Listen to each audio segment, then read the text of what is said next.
Now, the rest of the story. Welcome back to the field. Well, we're out here in one of the cornfields, one of our many cornfields, and I'm actually just on the edge of one.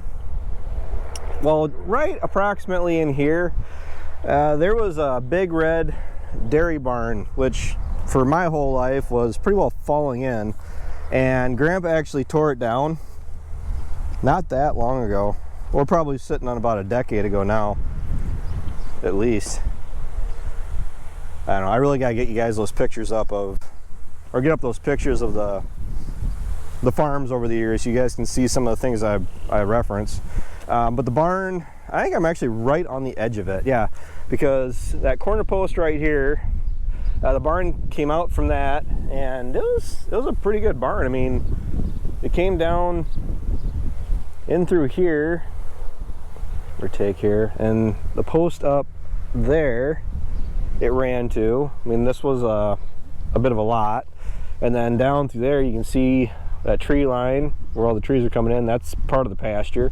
And then on this side of the hollow, if you go right here, all the way down up along this cornfield, and then down, and then there was a lane along that far tree line between us and the neighbors, a lane back to the back pasture. That has since been torn out and used for corn and beans and hay, whatever else. The reason I'm bringing all that up is because just randomly walking out here, that's why I'm running the rows right now too, is just from looking down in one spot, I found first a metal strap, and then a nail, and then a piece of wire. So it's really not hurting me to watch where I'm walking here. We have found a few random pieces of metal, as we do every year. Didn't find any fence stakes this year, or fence posts, because what happens is the bottom of the stakes will break off, rust off, and those are a real blast when you find them. But as far as the amount of steel that we found across all of our farms, I found a barn cleaner link, a couple pieces of like random, well, a piece of culvert. What did Dad found something one of the days he was planting. See, that is an old nail. So now when you're running anything, any piece of equipment in the field, you don't find hardly much of anything when you're making hay or cutting hay, but when you're working ground up and you're shifting everything around, you tend to stir up some stuff. I mean, the most unique thing I found this year was actually a piece of piping, like water piping. It was a 90-degree angle on it. It had the actual spigot, like the knob and everything on it. And it was about a good foot long. I managed to finagle it down into the toolbox of the 4640 because I really didn't want it bouncing around on the cab floor. But that is probably right up there with one of the more unique things that I have found in fields before. You see it on the internet every once in a while, all the time. All the time, every once in a while.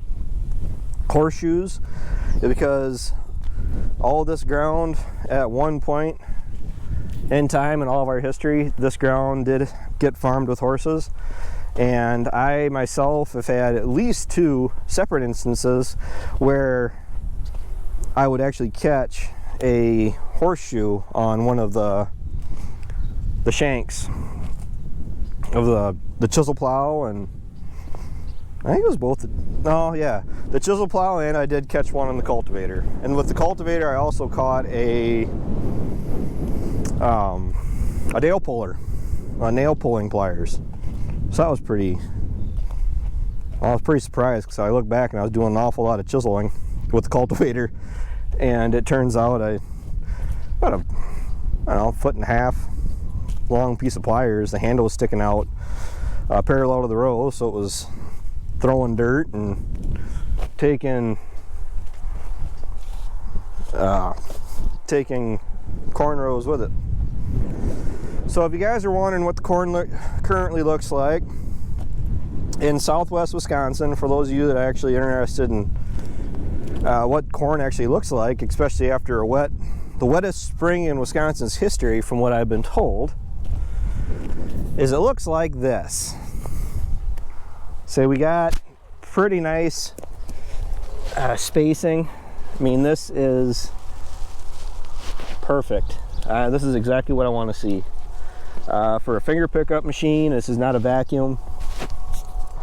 Running the right seed through the machine and having your spacing exactly how you want it, which, depending on our population, is anywhere from 5 inches to 6.5 inches, because we plant from 30,000 all the way up to, I plant 15 acres at 40,000.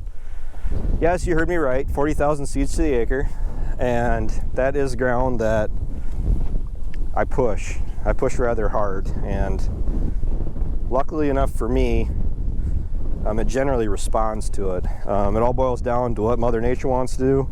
So if we get hot and dry and windy in August, it could fall apart on me. 3 years ago, it only ran 180, and not trying to brag, because some people are probably thinking 180, you don't even know what a crop failure is at 180. Well, my break-evens were 205 bushels to the acre at the prices at the time to break even, so I actually lost money that time. But it is part of the gambling process of what we call farming. I mean, that's why me and my friend, we don't really do the casino too much, because we gamble enough putting a seed in the ground in the spring and hoping that you're going to have a harvestable crop in the fall. I mean, if that's not one of the more basic examples of gambling, I don't know what is. So, yeah, we do have a little bit of washing. For the amount of moisture that we've had and the rain we've had, no-till guys, well, this is actually sprayer tracks right here that did it. No-till, conventional till, I don't know who you are, strip till, it does not matter. It did not matter. Mother Nature did not care what your farming practices were. She just didn't. She made ditches. She made ditches where ditches have never been, never been seen before. And she did a good job of it. We got water standing where I've never seen water stand before. I mean, not even on our own ground. I mean, it's, see, look at that. See that little guy right there? Should do YouTube videos a lot more often when I'm looking for steel. Oh, rocker. That was a rock. My chances of finding stuff's actually sitting pretty good talking to you guys. So, a lot of this corn, a very large chunk of our corn, was planted in a 5-day time frame. It was miserable. We got it done. It needed to be done. And then the last 65 acres was planted about a week after we got rained out that day. Here we go. Probably the rest of that nail I'm holding. So, yeah, for being 108 day, the last stuff I planted was on May 23rd. It's 108 day, and we just came up from checking it. It's closer to home, and luckily for me, it is looking really nice. I'm gonna be side dressing it, culti dressing it. I'm gonna patent that word. I'm gonna go ahead and culti dress it. I'm gonna hit it with a nice shot of nutrients and nitrogen, and watch it grow. I'm partially excited for this fall. Don't get me wrong, guys. I'm actually looking forward to getting past the summer rush, which the summer rush is planting's done. Hopefully the corn planter will more than likely possibly go in, get cleaned up, and I'll put that away tomorrow. That may free up the 4640 for going on like the hay rake if we need it. I mean, I really don't think we're gonna take the duals off. I really don't think we need to. We could take the duals off in under 30 minutes if we had to. It's not the end of the world. But then we get done with first crop, side dress, planter put away, crops are up. I mean, the soybeans could look a lot better than what they do. I'm actually granted a little disappointed in how some of the soybeans grew and how they got out of the ground. I planted 120,000 seeds per acre. I'm wishing I would have kept it at 140, but it's a little too late to be crying about, holy cow, I hit the mother load. A little too late to be complaining about that now. So, I'm getting a handful full of steel. That's what I've caught so far. On this thing, this loop here, I actually think of a couple uses we can use that for at home. So no horseshoes though. And this stuff was planted the second to last day that we were planting. So what was it? We're talking 2 to 3 weeks ago now. And the fields are turning green. I absolutely love this time of year. I mean, it's nice out. I am wearing a sweatshirt because it was 60 degrees this morning, but I don't need it anymore. And the corn's growing, the fields are turning green, the gnats are trying to carry me away, and and trying to enjoy the summer here. So June is going to be over before we know it, and then second crop, and then we got a bunch of random repairs we got to do too.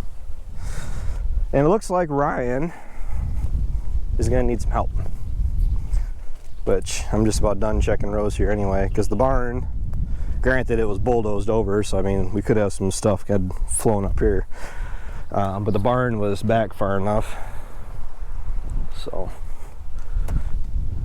good deal. A red Solo cup. Well, that was none of ours, so Lord knows where that came from. All right, I gotta let you go. Take care, take it easy, keep in touch. I'll talk to you guys later.